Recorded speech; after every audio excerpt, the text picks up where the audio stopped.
All right, all right. What's up, y'all? It's your girl Ash bringing y'all another episode of Black Girl Interrupted. And baby, when I tell you I'm so excited, like I don't think like y'all really truly understand like how much I enjoy doing this. Like when I tell y'all, like I'm tired, but I'm ready to get into the bag. Cause baby, let me tell you something. This is something I'm trying to do full time.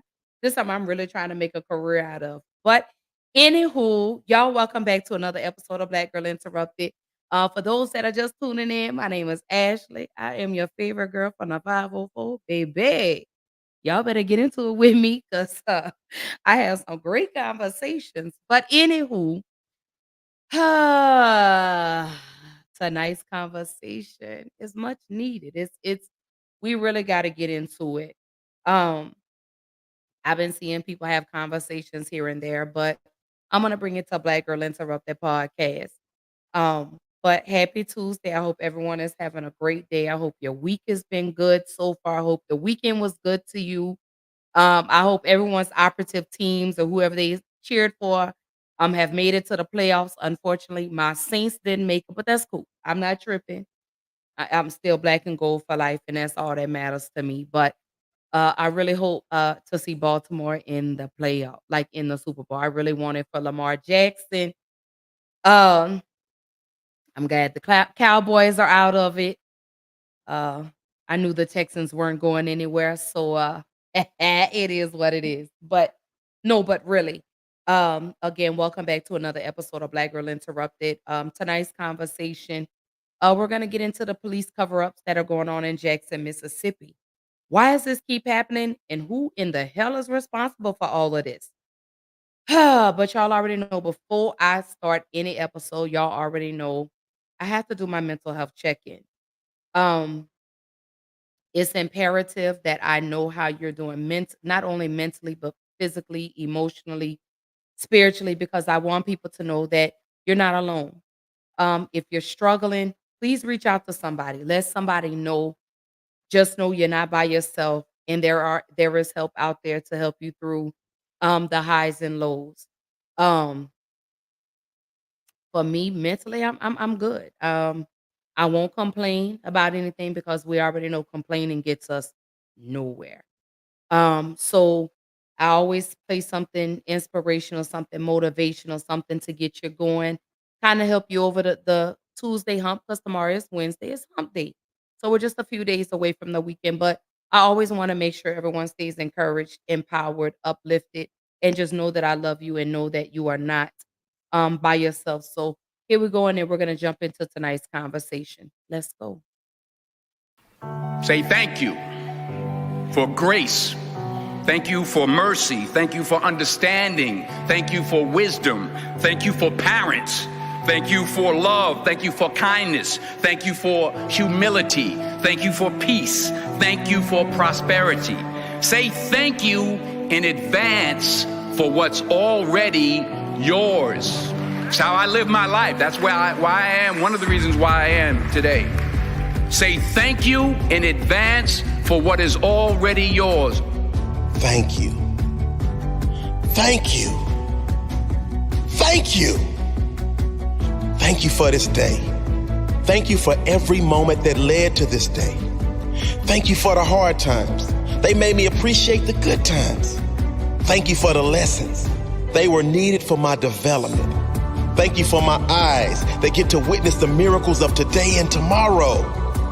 Thank you for everything I take for granted. Thank you for all of my blessings. Thank you for my drive. Thank you for my spirit.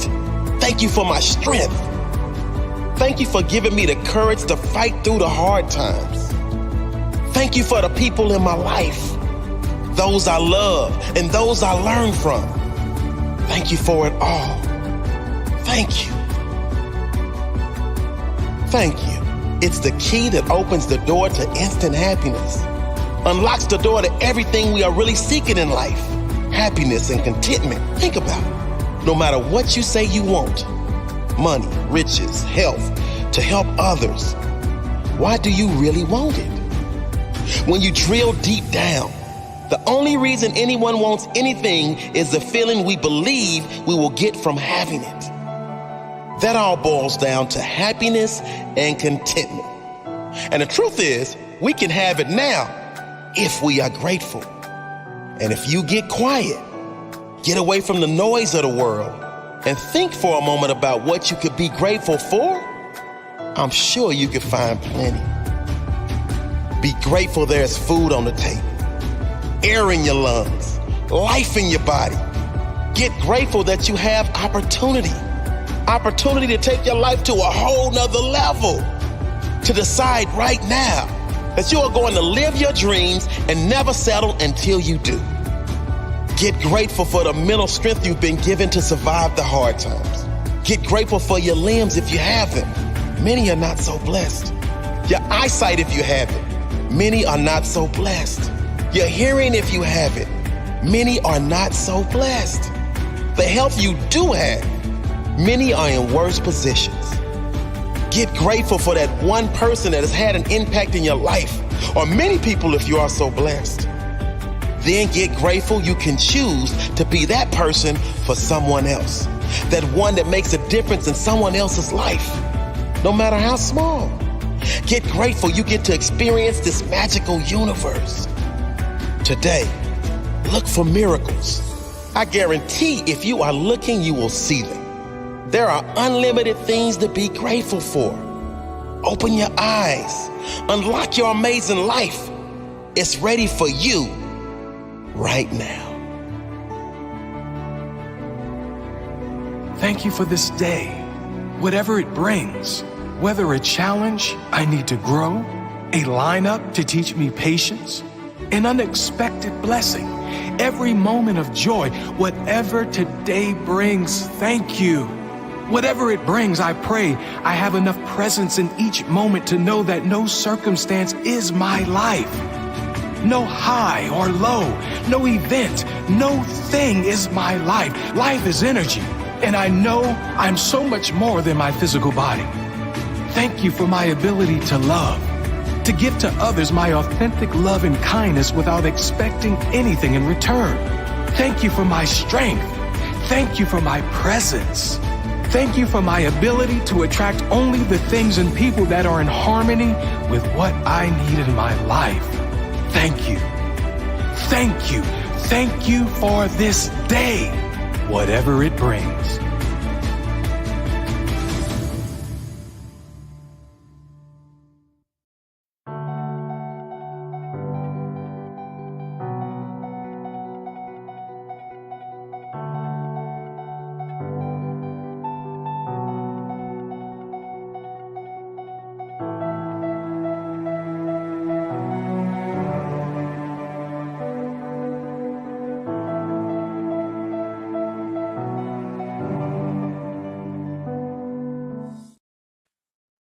Mm.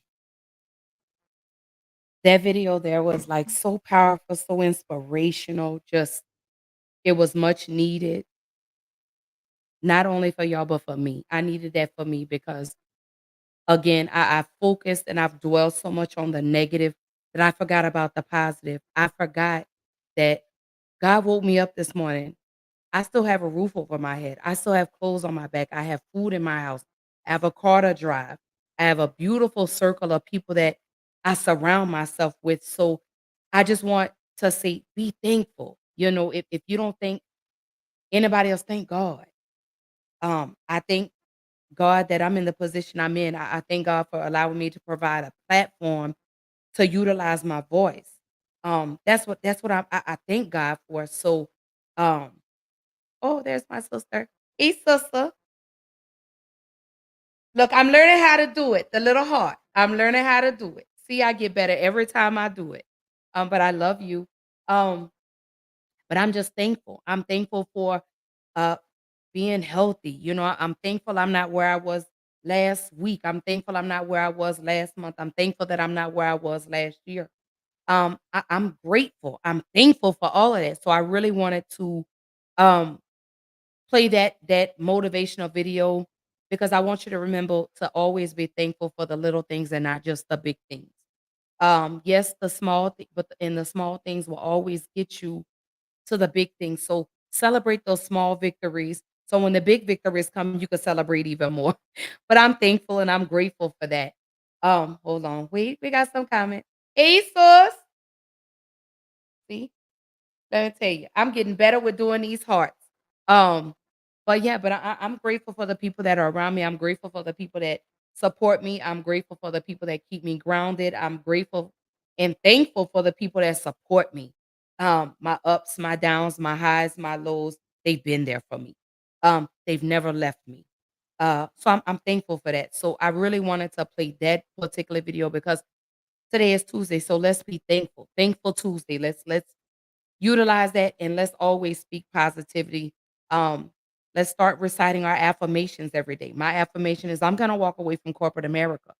Podcasting is going to be my career. This is something that I'm going to be able to pursue and do full time and be able to get back.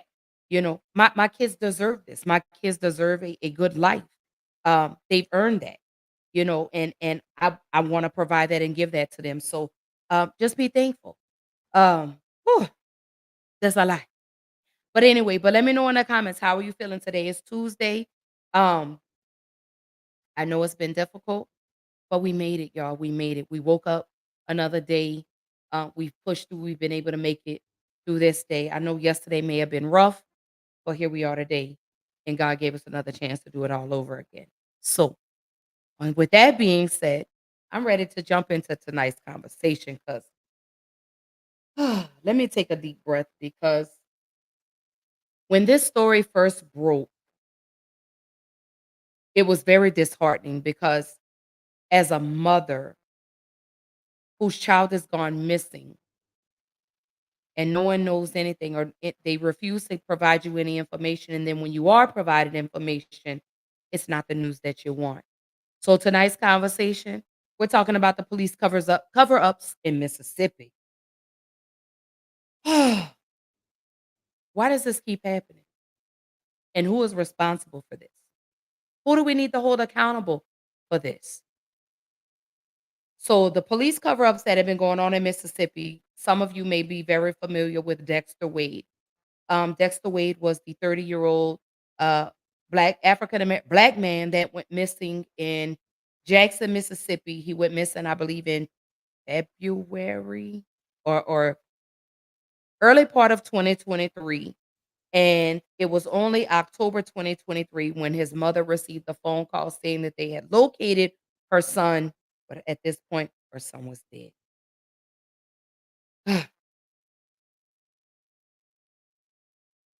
Mm. For this man to have been missing as long as he was, and no one could give this mother answers, is sickening to me. But for those that are not familiar with the story, here we go.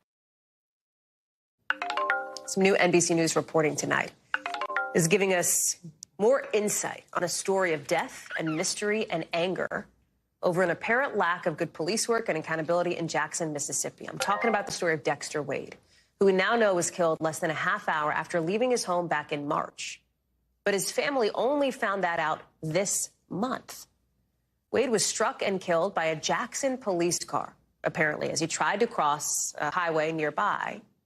And even though police knew exactly who they hit within days of that accident, officials say, his mother, Betterson Wade, would spend the next 7 months. She would spend 7 months looking for her son.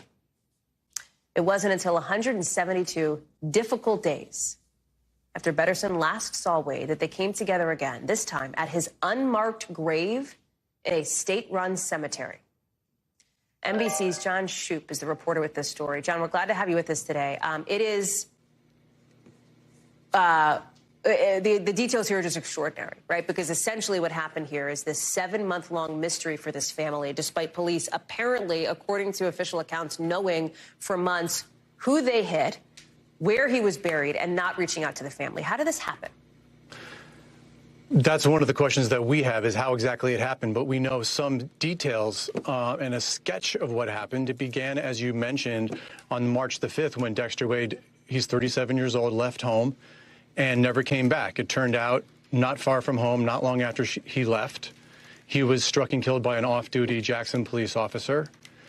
A coroner's investigator arrives at the scene, takes his body back to the examination table, finds a prescription bottle of pills that has his name on it. The coroner's investigator calls the hospital where he got the pills, gets the next of kin, who's his mother, Betterstein Wade, and forwards that information on to the Jackson Police Department's Accident Investigation Squad. Meanwhile, the mother, Betterstein, has no idea any of this has happened. On the 14th of March, reports him missing to the missing persons unit, and for months is checking for updates and searching for him and gets no answers. Meantime, it's not clear why, but she was never told that they had him in the morgue the entire time.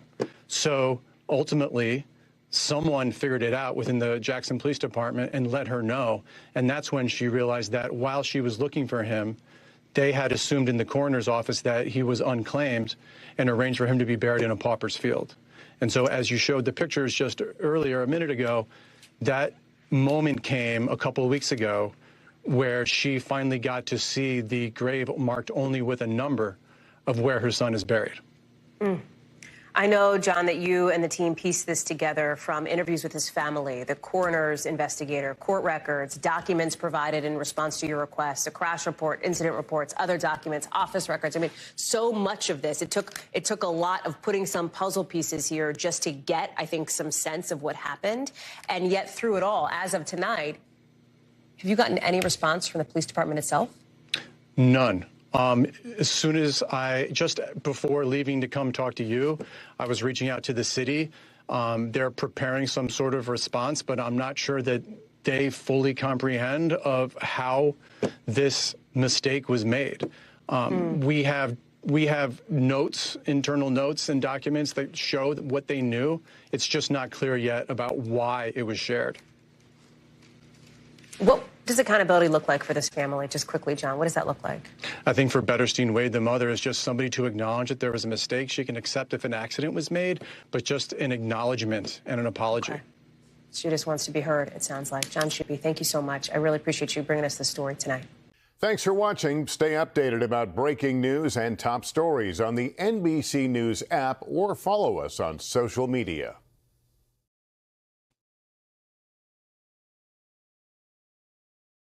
Let me take a moment to just digest that for just a moment. And let me correct myself. I do apologize. He was 37 years old. My apologies.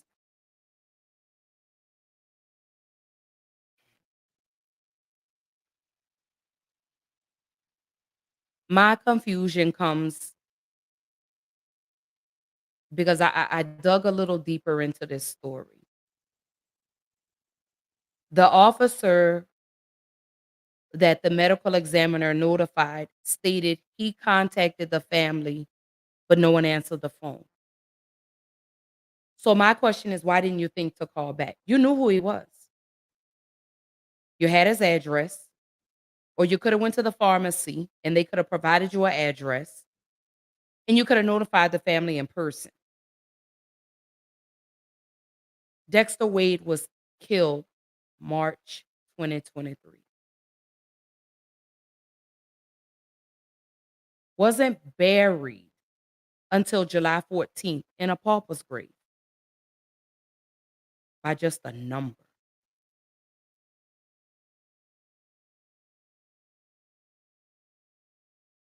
And the saddest part about all of this,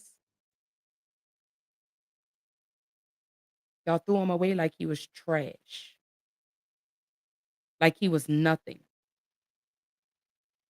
This man had a family, a mother that had been searching for her son for 7 months. She reported him missing just a little over a week after he left the home. Just a little over a week.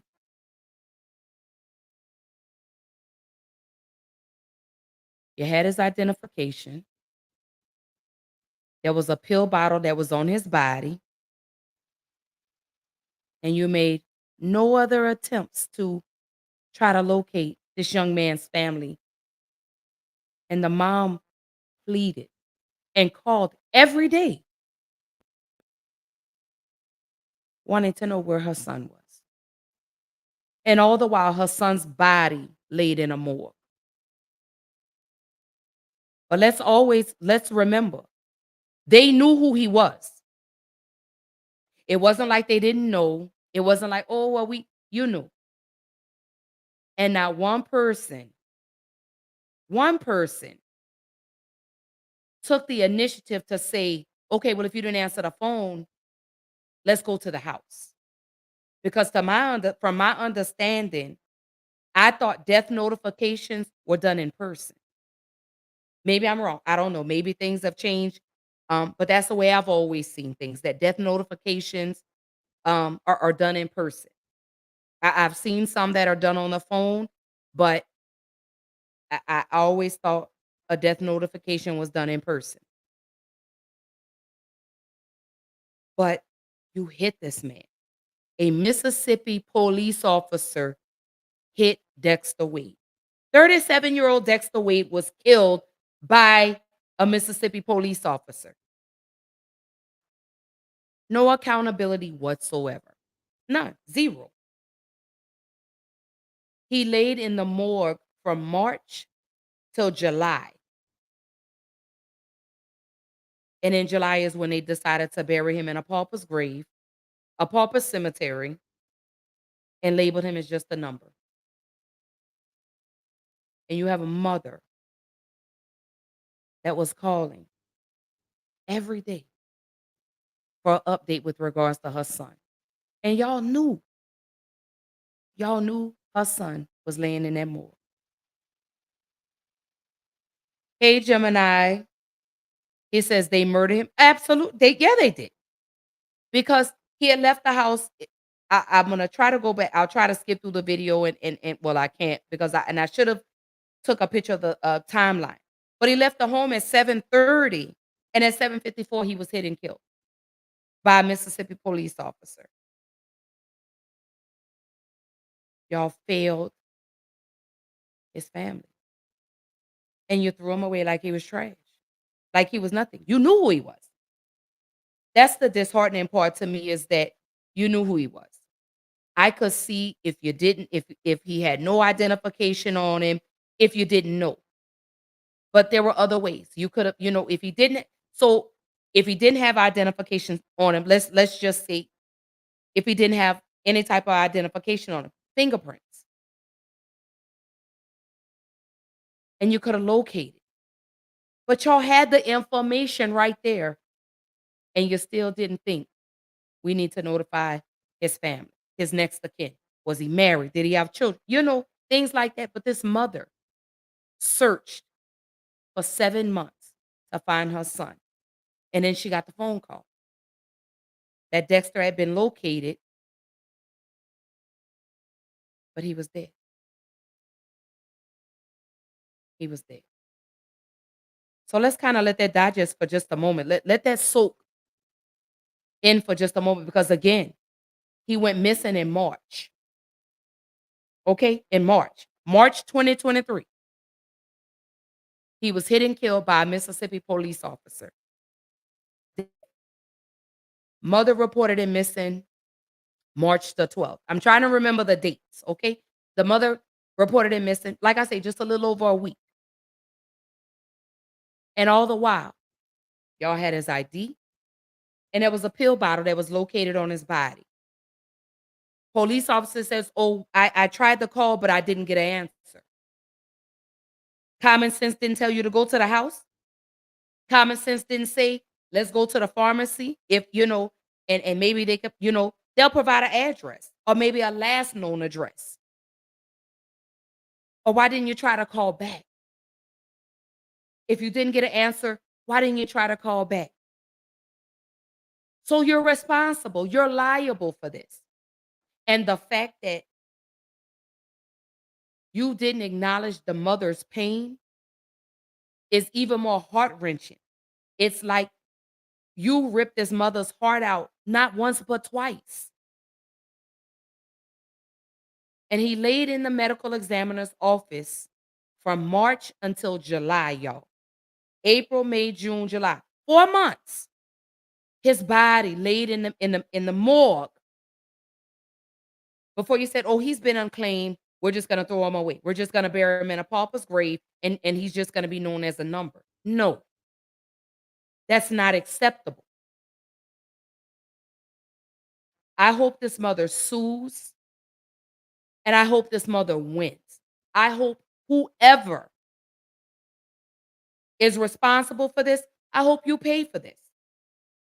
You need to be held accountable for the untimely and unfortunate murder of Dexter Wade.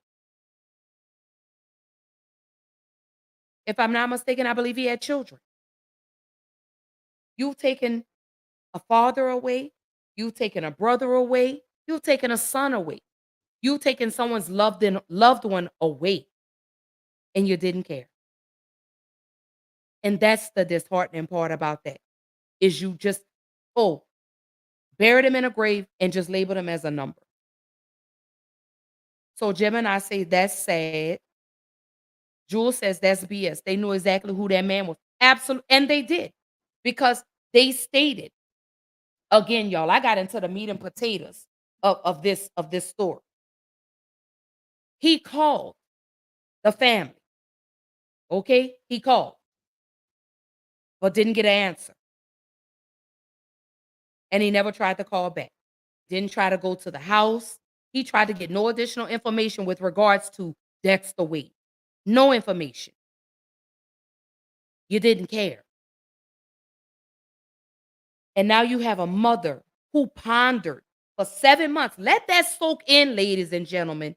A mother who sat for 7 months patiently waiting for updates about her son. This mother called every day. And then in October of 2023, again, 7 months, y'all, 7. Okay? 7 months after Dexter Wade was murdered was when you decided to go ahead and tell her, oh, yeah, your son is dead and he's buried in a pauper's grave.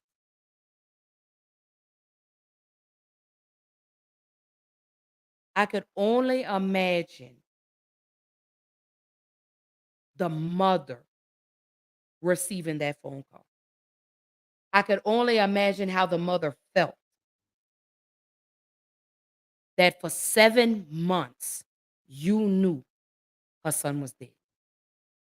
You knew March the 12th when she called to report her son missing, you knew he was dead. Y'all knew this. Y'all failed him. Y'all failed the mother and every other parent or father, daughter, son, brother, cousin, uncle. You have failed. The system failed the family of Dexter Wade, and they failed Dexter Wade as a person. The way you treated him in the afterlife, disgusting. Because you threw him away like he was nothing. And you knew who he was. That's the part that stinks to me. I remember when I first heard this story, it brought tears to my eyes because I have a son. And I put myself in this mother's shoes because I said, how would I feel if that was my child? Somebody has to pay. Somebody has to answer for this. Dexter Wade didn't deserve that. So let me catch you up. Let me give you some more updates because Dexter Wade was not the only person that this happened to in Jackson, Mississippi. But we'll get into him in just a moment. But here we go. Now to a difficult and disturbing story out of Mississippi. Just weeks after NBC News learned about a man who was killed and buried without his family's knowledge, we've learned it happened again. NBC's Blaine Alexander has more. For Mercedes Onachukwu, her big brother Marrio Moore was one of a kind. He was full of wisdom and charm, and he just had a personality that you did not forget easily. His life wasn't easy. He'd spent years fighting a drug habit and could disappear for months at a time, but he would always come home. Until last month when their sister, Marquita Moore, saw an article from NBC affiliate WLBT about homicides there in Jackson, Mississippi that had gone unreported. Marrio's name was second on the list. I just broke down. I felt just weak. And I couldn't do anything else. According to the coroner's report, Moore was killed by blunt force trauma to the head. His body was found on the street wrapped in a tarp 8 months before his family ever knew. Then the second shock. Marrio had already been buried in a pauper's grave behind the county jail. We do not have a grave number. We don't have anything other than the coroner saying I buried his body in an undisclosed location. For his mother, Mary Moore Glenn, the grief is unspeakable. They put him in a bag and they just dump him in a grave like they're a dog or something. Who gives you the right to do that? He was buried on July 14th, the very same day and location as Dexter Wade. His case sparked national outrage after NBC News first reported he was hit and killed by an off-duty Jackson police officer, then buried before his family was ever notified. His mother, Betterstein Wade, had spent more than 5 months searching for her son. Help me understand what that time was like for you. That time was horrible. You would lay in your bed, you would think he might have been out there suffering. I'm going up yonder. After NBC's report, Wade's body was exhumed, and just this week, his family held the funeral he was long denied. At the time, Jackson's mayor called it a failure in communication. The Jackson Police Department has not responded to our requests for comment on either case. A police commander told Moore's family an officer left a business card at their mother's home, which they say they never saw. If my son had committed a crime out there, I said, you all will be coming knocking at my door. And if you didn't get anybody, you would have come back. Again. Marrio's family held a memorial service for him, but it has not stopped the questions. His homicide is still unsolved. Blaine Alexander, NBC News.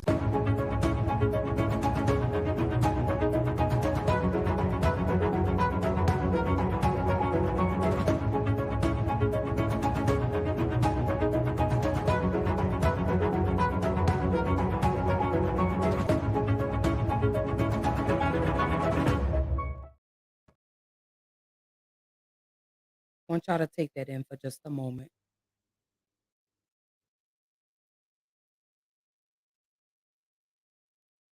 I want to let that kind of digest for just a minute.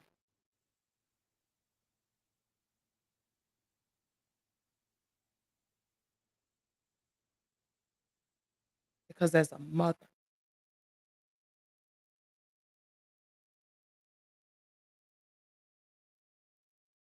let me just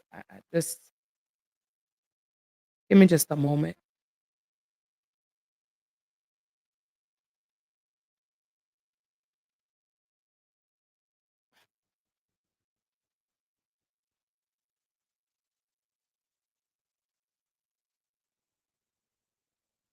How do you receive that?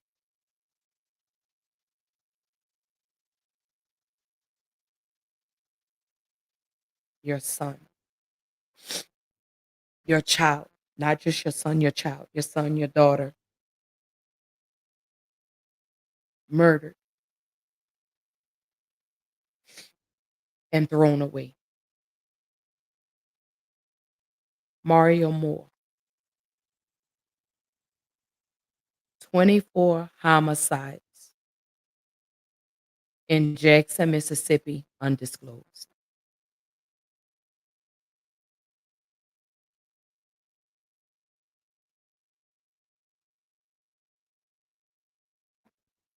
There's no coming back from that.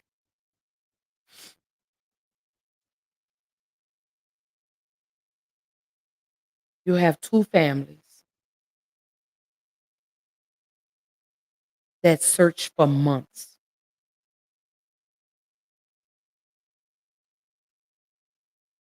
for their children.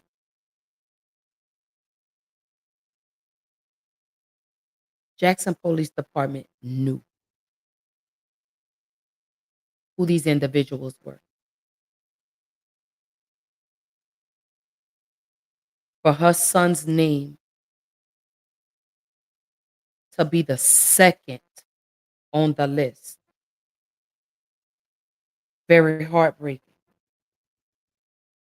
Very disheartening. Mario Moore was brutally beaten to death, wrapped in a tarp and left on the street.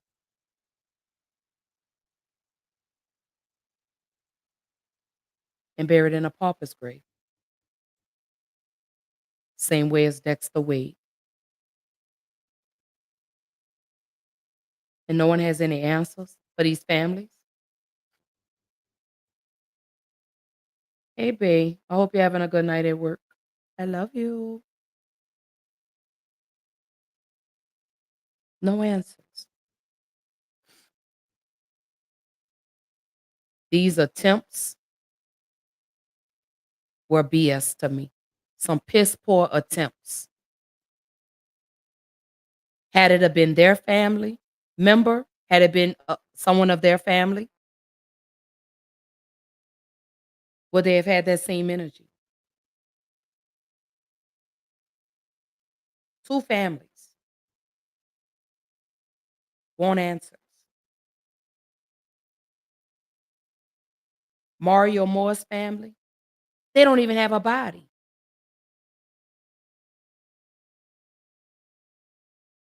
The medical exam, they don't even know where they buried him at. No number, nothing.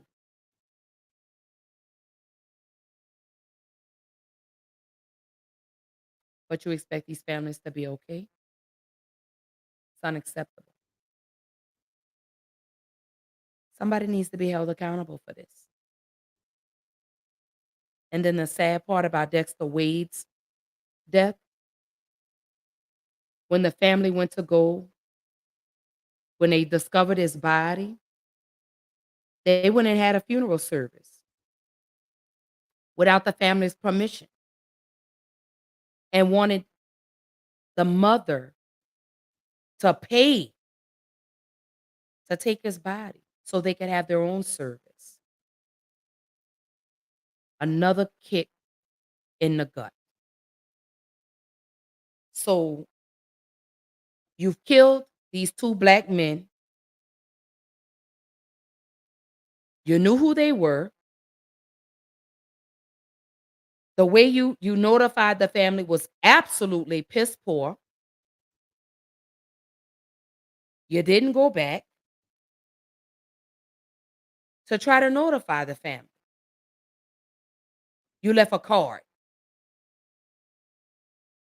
What happened to protecting and serving? So Raphael says, sue the whole damn state. Yeah, the city. The city, well, yeah, the state, Mississippi. You could sue the city.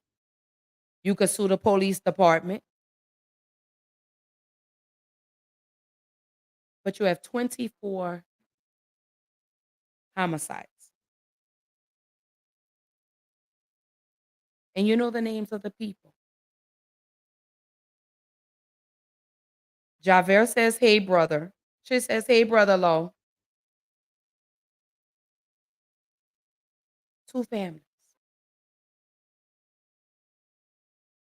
Two families.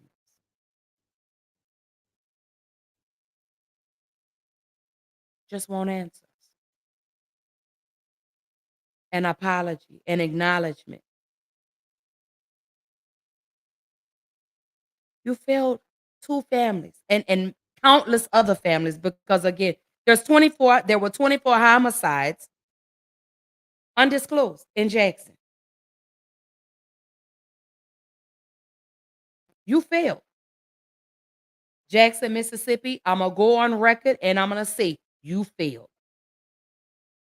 You have failed the family of Dexter Wade. You have failed the family of Marrio Moore and the countless other victims that are laying in these pauper graves that you know who they are.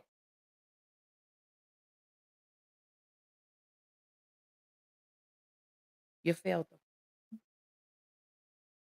And it's absolutely disgusting. And who's to say this is not happening in other states, not just Jackson, that has yet to be exposed? But don't worry, when those chickens come home to roost, Somebody's gonna pay. My heart definitely and absolutely goes out to the family of Mario Moore. I pray that they are able to locate his body so they can have a proper burial. He deserves that. Regardless of what Mario Moore past was, he's still a human. He's still somebody's son. He's still somebody's sibling. He deserves that. What happened to the empathy? What happened to that? What happened to the compassion? So Javert says, like, what makes them think it's okay to do that to someone and get away with it? They look at the fact that they have families also. They don't put themselves in other families' shoes. And they don't. They look at them as just another nigga we don't have to worry about. And I'm just going to go ahead and say the word. Just another nigga with a hard ER. We're just going to throw him away. We'll bear. No one's going to care about him. Mario Moore was a recovering drug addict. Oh, that's one less crackhead off the street, is what they're thinking. But regardless of what demons this man battled, he was still a human being. He still had loved ones that cared deeply about him. So for y'all to throw him away like he was trash, for y'all to just discard him and throw him away, is disheartening to me. And I hope both families are able to file lawsuits. I hope justice comes for both of these families, not also including the other families whose loved ones are buried out in these pauper graves.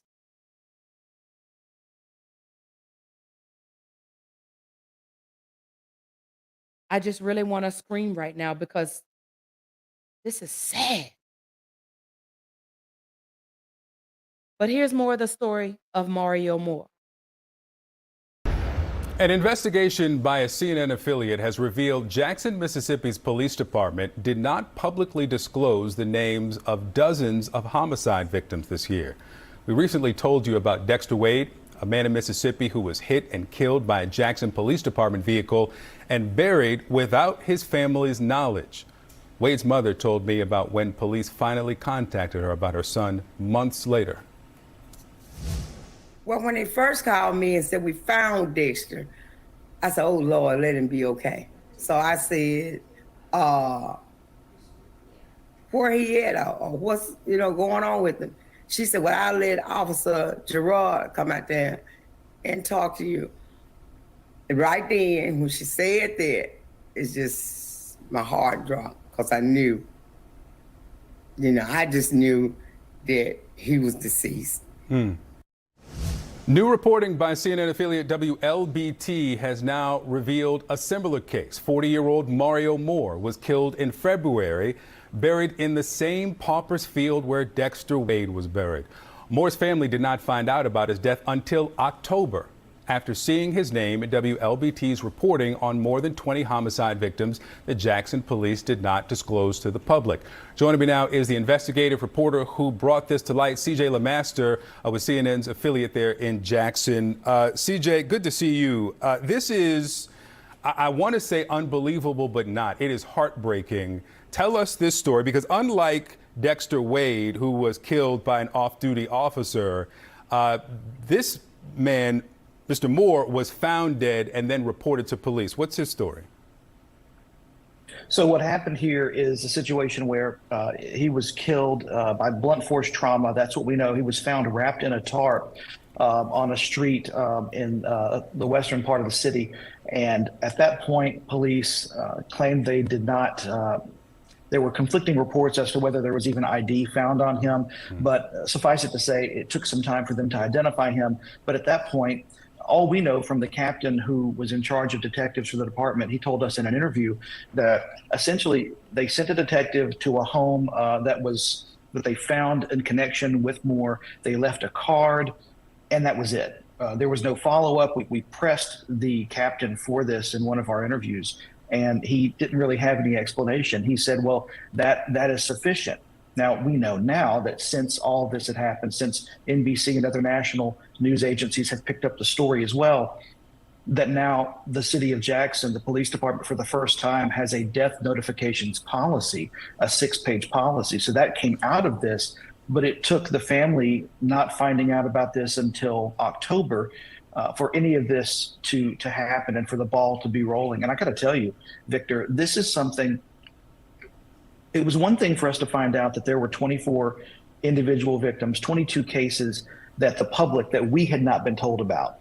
But to find out that one of those was a situation where the family wasn't told either, it like you said, it's heartbreaking. You can't fathom that. Yeah. Let's listen to Marrio Moore's sister, Marquita, here on what she expected from police. How many times do you come back to notify the family if you did come here? Did you come back the next day? Did you try to follow up on your reports? And so what is the department doing now? These 24 individual victims, we now know that Moore's family has been notified. Are they trying again to reach out to the next of kin of these people? So at this point, we don't know. In fact, the department has, as you might imagine, been fairly tight-lipped since these investigations have come forward, since these two cases in particular have garnered such national attention. The department only speaking through a city spokesperson at this point. But it seems, at least going forward, that this will be happening. But even when I tried to get information about these 24 victims, so we could even put that out there to try and help detectives, because you would think that detectives would need that information to the public so they could garner leads, they could look forward to developments in the case. We got very little. I'm saying maybe a paragraph's worth of information. And so that's part of the problem here. We talked to the captain about this, Captain Abraham Thompson, who, by the way, after our story came out, I think a day later, he was shifted. He's no longer over detectives in the department. He's not over a single certified officer. But he told us, he said, well, I'm not even really that frustrated that information didn't get out, because we don't want to put a time frame on solving these cases. And that sort of flies in the face of what you're familiar with, I'm sure, people, the first 48 hours are the most crucial when it comes to investigating homicides. Yeah. And what more is Jackson saying about this specific case and what they are planning to do as they move forward? You say this new 6-page protocol. So this new 6-page protocol, we actually just got a copy of it not long ago. I want to say it was a day or so ago that we finally got a copy of it through a records request. And essentially, it puts Jackson in line with other agencies, with other cities, frankly, smaller than Jackson, that requires every effort to be made to be able to contact these individuals when something happens. Keep in mind that the city actually has blamed this on a miscommunication, on a failure of communication, if you will, but recently has shifted that to blaming the coroner's office, because according to statute, the coroner's office does have responsibilities in notifying the family. And so what we saw with the Dexter Wade case, what we're seeing now with the Marrio Moore case, is that there's this shifting of blame to the coroner's office. The coroner's office, as you might imagine, not returning our calls, not saying anything publicly about this. Yeah. We may see more details when it, I would assume, becomes litigated at some point. Obviously, Ben Crump has been retained by both families here, and so hopefully we'll learn some answers through that. But it's certainly been incredibly frustrating to not really know and have any accountability in something like this. All right, CJ LeMaster with WLBT. Thank you so much for your time this morning and for your work on this story. The police department and coroner's office sent CNN copies of their reports. The Jackson mayor's office declined comment.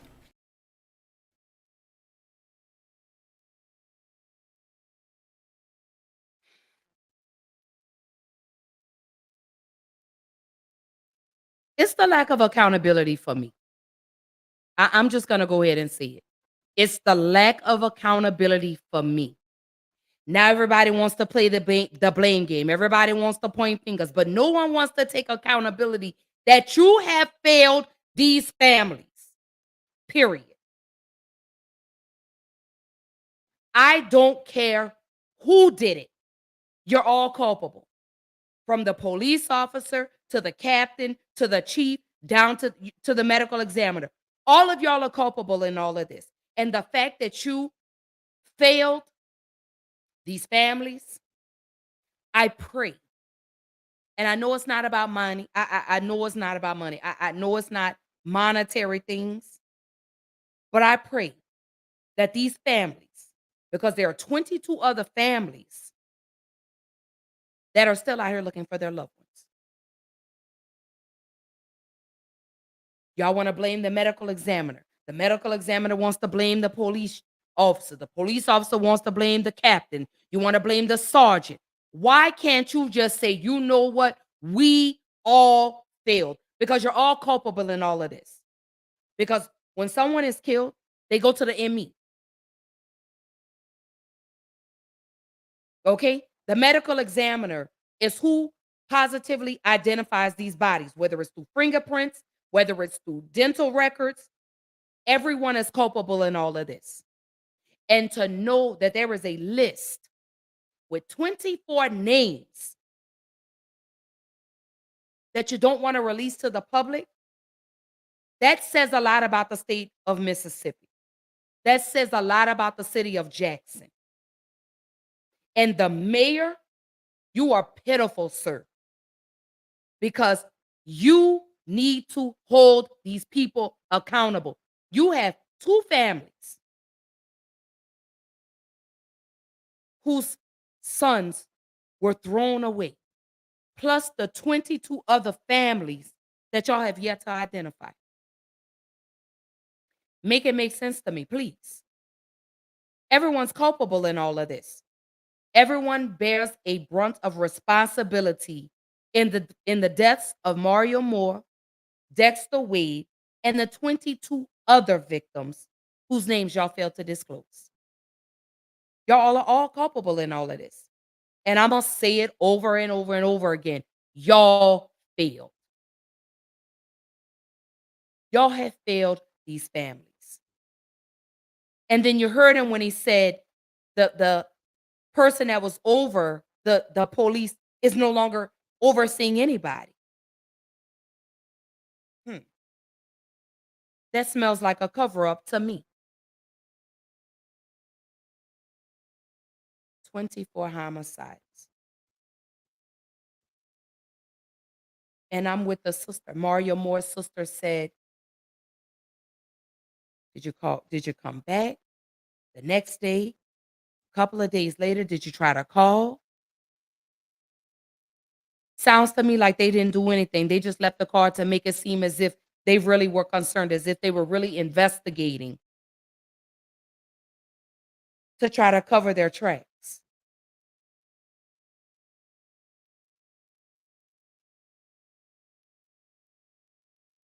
I need to let this, I need to really, I need to sit on that for just a moment, because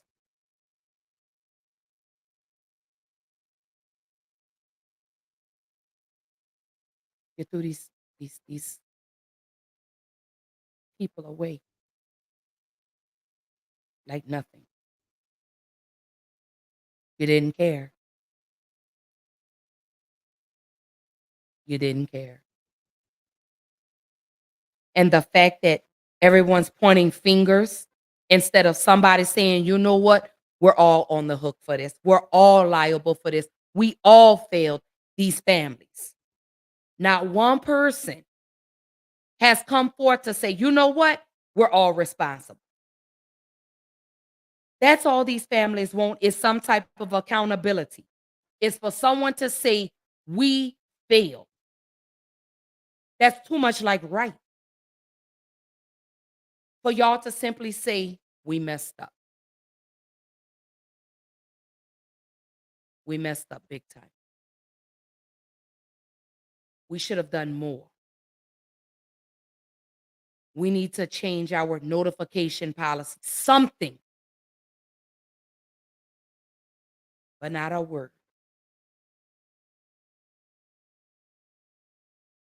Two mothers. Plus the 22 other victims.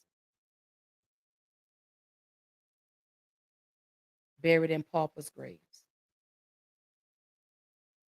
And labeled by just a number.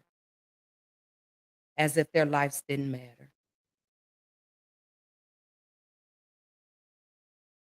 I need to sit on that for just a moment. I need to take a breath. I'm really trying to hold back these tears because I'm a mom.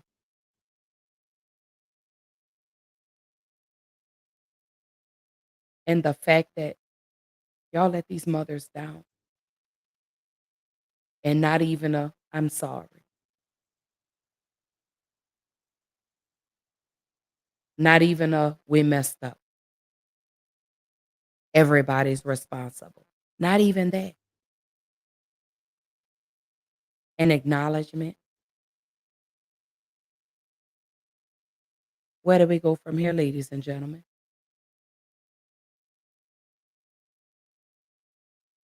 Which takes me into a continuation of this.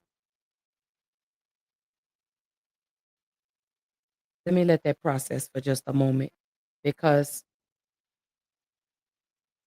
we have 2 bodies. I'm so sorry, 24 homicide victims. And then we also have the 215 bodies that were discovered behind the Mississippi jail.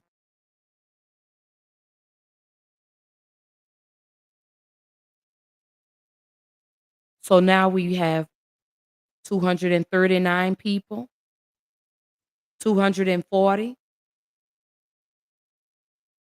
just thrown away.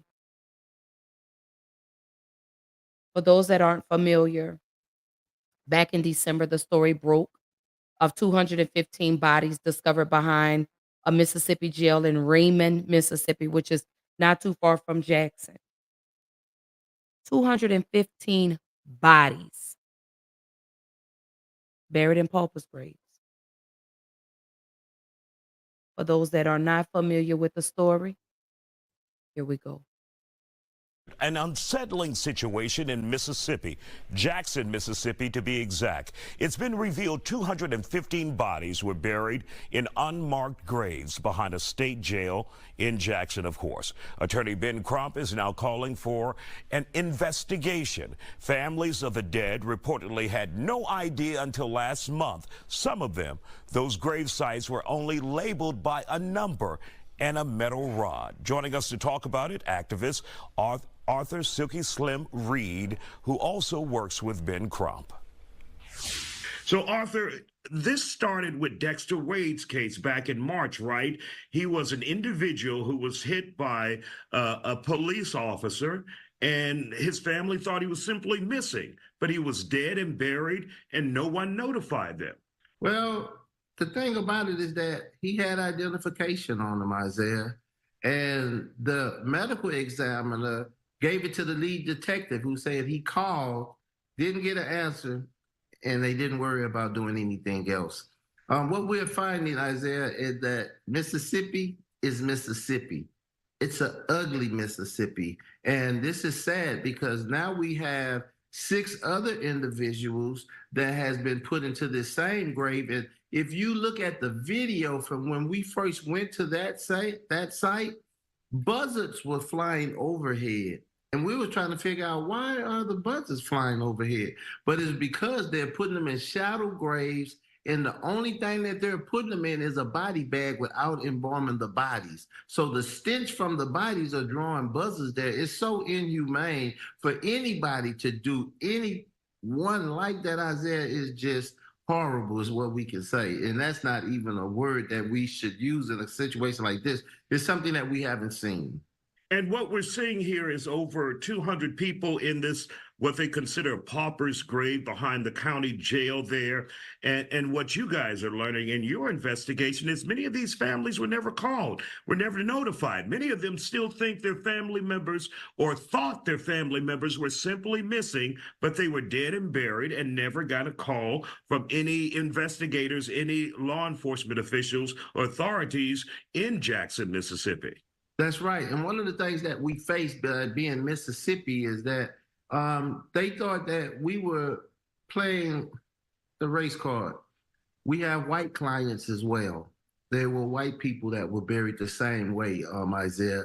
And any human being that's buried the way that they're burying these individuals, it says a lot about the people that's doing this criminal act. And the only thing that we're asking, because people always look at us when we're out fighting for civil rights of individuals, the only thing that we're asking in this case, we want you to do the right thing and give them a humane burial. And the city is, so it's crazy, Isaiah, to see something like that. It's 2023. It's not 1940. But to see them just dumping bodies in a grave like that, and no name, just a number.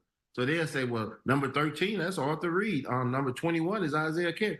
But we don't really know until we get the remains. And then the remains had decomposed so bad, we just have to take them at their word. And when you look at the story, they told us that they would exhume this body at 12 noon, but they ended up taking this young man, Dexter Wade, out of the ground at 6:30, 7 o'clock in the morning. They say, we were not going to allow them to embarrass us with those cameras. If you're not embarrassed by what you're doing, it's shame on you.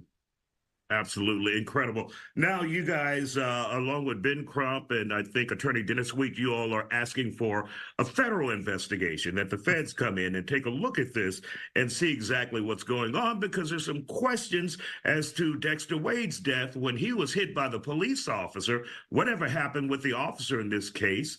And why wasn't his family ever notified that he was dead and not just a missing person? So bottom line, you want an investigation, right? We think many civil rights were violated in Dexter Wade's case, not notifying the family, burying him without permission when you knew who he was. That's the key issue right there. You knew who this individual was. And if you look at the Dexter Wade case, it's sad, but Dexter Wade's uncle was killed by Jackson police, and they knew the family because they was involved in an ongoing lawsuit with that family, with Attorney Sweets, who you're talking about. So this is very, very, very troubling for us for you to know this family already, and for you to do something like this. This was adding insult to already injury that you had done to this family, Isaiah.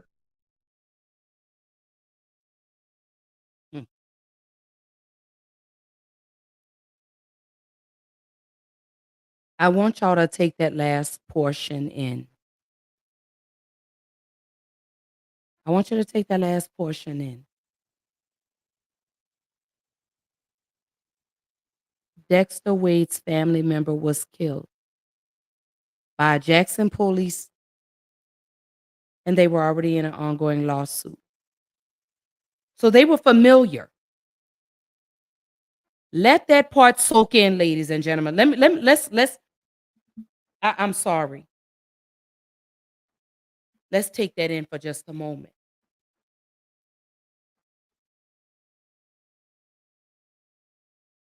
Jules says, it's a sad situation all the way around. Jackson, Mississippi is a disgrace.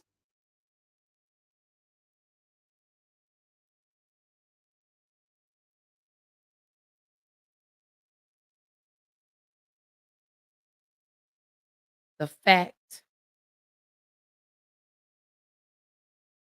that these families, all they wanted is, they just wanted closure. They wanted to know where their loved one was. And if it's not already disgusting that you've discarded these people like they were trash, the fact that you're just wrapping them up in body bags and you're throwing them in a hole, covering them up with dirt, and sticking a number on top of them. And the fact that the family of Dexter Wade they're already in a lawsuit over another loved one that was killed by Jackson police officer.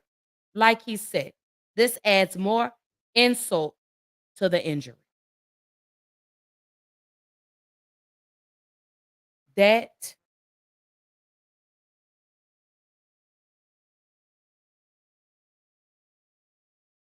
when I heard that, my heart dropped down to my feet. Because I said, Not only are you just throwing them away, but you're wrapping them up. You're putting them in body bags. You're not embalming these bodies. You're zipping them up in a bag. You've dug a hole, thrown them in there, filled the hole back up, and put a number on top. Ashley, you're number 873. That's it. And then because of the decomposition of these bodies, it's going to be hard to identify who's who. And the fact that it's all races.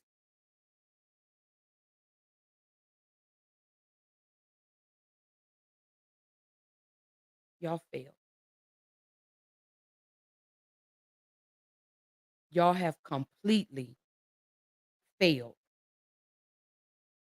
All 239 plus families failed. And not one person has come forth and said, you know what? We're responsible. We're liable. Let me take some accountability. And the fact that the mayor wanted these families to pay for their loved ones' bodies. You spit in their face yet again.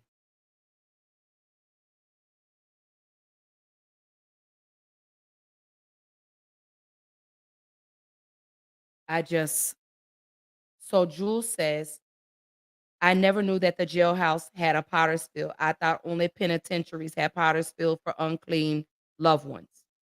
Yeah. Oh, yeah. Jewel, I don't believe all the jails, but I know in Mississippi and I believe Alabama too. I could be wrong. So don't quote me on that. But I believe Alabama too have paupers' graves. I need to dig a little deeper because I'm gonna go back and revisit this story later on. But yeah, you have 239 plus families.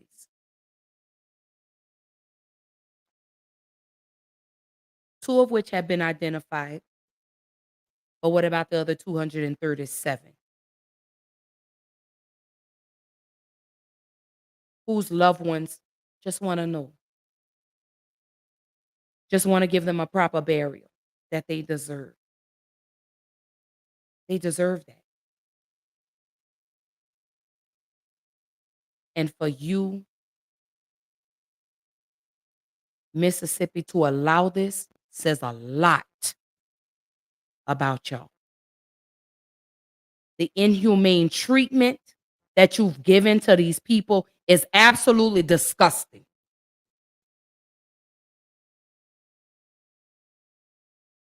I'm going to keep saying this. I pray that these families get some type of justice. I pray that these families get some kind of peace. I know it won't bring their loved one back, but somebody needs to be held accountable. Somebody needs to put their big boy pants on, a big girl panties on, and step up and say, you know what? We have failed these 200 plus families. And stop pointing fingers and saying, oh, no, he did it. No, she did it. Oh, no, he did it. Stop playing the blame game and just take some damn accountability. That's all we need. Just own it and say, you know what? We dropped the ball. We failed. Let's ensure that we don't do this to another family. Let's ensure that. Some type of reform. That's too much like right. That's too much like right. But somebody needs to be held accountable. Y'all are responsible for this. And the fact that The way you notify these families, absolutely, absolutely disgusting. For you to make one phone call and just go on about your day speaks a lot about your character. That right there just shows me that you have no respect for mankind. What if this was your loved one that this happened to? How would you feel? Please put yourself in these parents, loved ones' shoes. What if this was your child? What if this was your mother, your father, your daughter, your son, your mother? I'm sorry, your cousin, your aunt, your niece, nephew, uncle, whatever that this happened to. Wouldn't you want somebody to be accountable for this? I know damn sure well I would be. I would want to know. No matter how much it hurts, I'd rather you give me the ugly truth than a pretty lie. I'd rather you come to me and say, "You know what, Miss Pitts? We fucked up." That's what I would like for you to say. I might give you a tad bit of respect if you took some accountability for taking my loved one away from me. And then the fact that you have told these people if they want their loved ones' bodies back, they gotta pay for them? What? Had you have notified these families about their loved ones, you wouldn't have to worry about it. They would have been given a proper burial. But you failed. And now you want these families to pay for your mistakes? Absolutely not. The math ain't mathing. You want these people to pay for your mistake. That's egregious. It's disgusting. It's heartbreaking. I'm livid about it because you want these families to pay for your mistakes. And y'all messed up. The only mistake that these families made was in trusting Jackson to do their job. And you failed them tremendously. Your police work, piss poor. Your sergeants, your captains need to be fired. Whoever participated in this, you need to be held accountable and you need to lose your job. You should not be allowed to work with people anymore, period. You shouldn't be allowed. Because for you to treat someone's loved one like that, I pray you never have a good night's worth of sleep.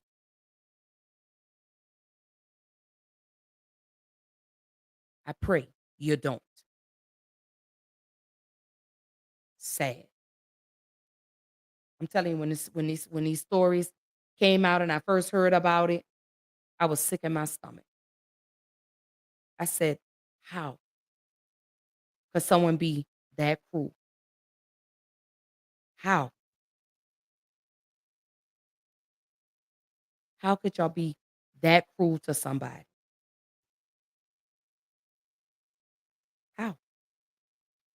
How do you sleep at night knowing that someone's loved one is laying in a morgue and you know who they are and you didn't try to notify the family again and again and again and again?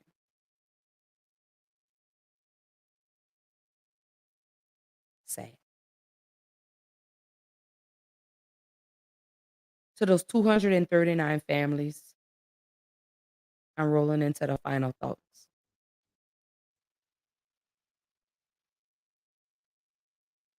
To the 239 victims, I pray the day of justice comes. I pray that the man or woman involved is held accountable. I pray that this does not happen to another family. I pray that if this is happening in other cities, that this will be the door to open up and expose the other cities that are participating in such disgusting activity. I pray for that.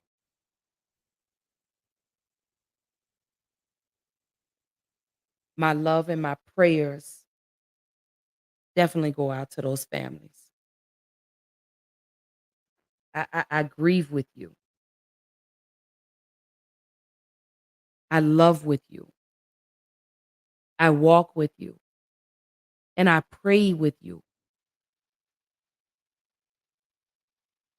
that peace comes into your heart. I pray that this doesn't turn you hard. I know it's easier said than done, but please learn to lean on God for your own understanding and know that in your darkest and hardest hours, God will always be there. I pray that accountability comes. I pray that these 237 victims are identified so their loved ones can provide them the proper burial that they so deserve. I pray that whatever has happened in the dark will now see its way to the light, as we've seen with Dexter Wade, Marrio Moore, and others. To the city of Jackson, y'all are culpable for this. You failed. I pray that you make it right with these families. I pray that you take some accountability. I pray that all involved, again, I hope you lose your job. I hope you're not able to ever work with human life ever again. I pray. Because the way y'all have treated, disgusting. Disgusting. To those families, I love you. I pray for you. I pray that justice will soon come and prevail. And those are my final thoughts. Mm, so sad. Oh, y'all. We got through another episode of Black Girl Interrupted, and I got through with not getting too emotional, and that's a beautiful thing. Because y'all know I'm the biggest crybaby in the world, but that's because I'm passionate about the things that I talk about. So it hits a little close to home. So if I do tend to cry, hey, it is what it is. Y'all just have to cry with me and just love me through the camera, through the comments. Y'all just have to love on me. But I'm very passionate about what I do and the topics that I talk about. So for the upcoming episode, so for Thursday's episode, it's been a change. Initially I was gonna talk about discipline and these disrespectful children, but I want to talk about the brick lady. I want to circle back to that story because a few months ago I covered the story of the young lady here in Houston that was allegedly hit in the face with a brick for not wanting to give her phone number to a guy. Well, some new developments have come about, and it's come to pass that this girl was lying. So we're gonna get into that on Thursday, babe. We is gonna get into the bag on that one because people was tussling with me in the comments when I said her story didn't make sense, that the math wasn't math and that she was lying. So I'm gonna bring you the updates on that. We getting into that on Thursday night, baby. Same time, same place. Let me tell you, thank y'all for tuning in to another episode of Black Girl Interrupted. Of course, it's your girl Ashley, y'all favorite girl from the 504, baby. Let me tell you something. Thank y'all for loving on me. Thank y'all for supporting me. Don't forget to like, comment, share, and subscribe so you don't miss another episode of Black Girl Interrupted. Because guess what? I'm getting into the bag in 2024. Let me tell you something. We are getting into the meat and potatoes of a lot of topics. Some of them may be triggering. Uh, I'm having some collaborations. I'm bringing some guests on. But we about to do it big around here on Black Girl Interrupted. So you want to be a part of that? Don't forget, hit that notification bell So that way you'll be notified that every time Ashley Pitts goes live, baby. Don't forget to subscribe to me on YouTube under Black Girl Interrupted Podcast. On there, you could also catch up with some of past episodes. Uh, we just getting into it. If you are looking to collab with me, please, please, please send me an email to blackgirlinterruptedpodcast@gmail.com. I'm always looking for collaborations. I do want to let you know, uh, I'm not taking any guests until after April. So get with me. Let's set up a day and time where we get on a meeting and we just kind of brainstorm on whatever topic it is you want me to bring to Black Girl Interrupted. But again, send me an email right there. The email is down at the bottom of your screen, blackgirlinterruptedpodcast@gmail.com. Don't forget, hit your notification bell so you don't miss an episode, baby. Because let me tell you something. Your girl gets into it. I really get into it. I really gets into it. And we're just gonna have fun. You know, we're just gonna have some great helpful conversations. Again, because I'm all about healing and help pushing us a step forward. So again, any collaborations, the email is down at the bottom, blackgirlinterruptedpodcast@gmail.com. Um, also, again, for Thursday, we are going to be talking about Rhoda Osman, aka Brick Lady. I'm bringing y'all the updates on that because charges have been filed against her here in Houston, felony. We definitely getting into it. And on that note, I'm gonna go ahead and bring it to a close. I love you guys. Love, love, love. Again, thank you so much for tuning in. I hope everyone has a great rest of the night. And don't forget, I will see you on Thursday. Oh, yeah, I'm so sorry. The days have changed. I am back. I am now back on Tuesdays and Thursdays, 8:30 p.m. Central Time, 9:30 Eastern Time. So get into it with your girl, like baby, like we gonna have some fun. We gonna have a ball.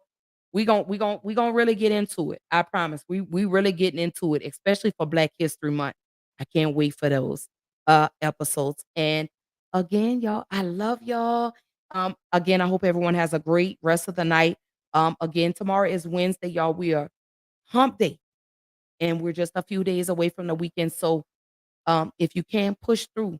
Again, for mental health, if you are struggling, let me go ahead and post this back up. Give me just one moment. If you are someone you know is suffering from mental illness, if you um just feel like you can't go on, please text I'm not text. Please call the number that's on your screen, 1-800-273-TALK or 1-800-273-8255. That is the Suicide Prevention Lifeline.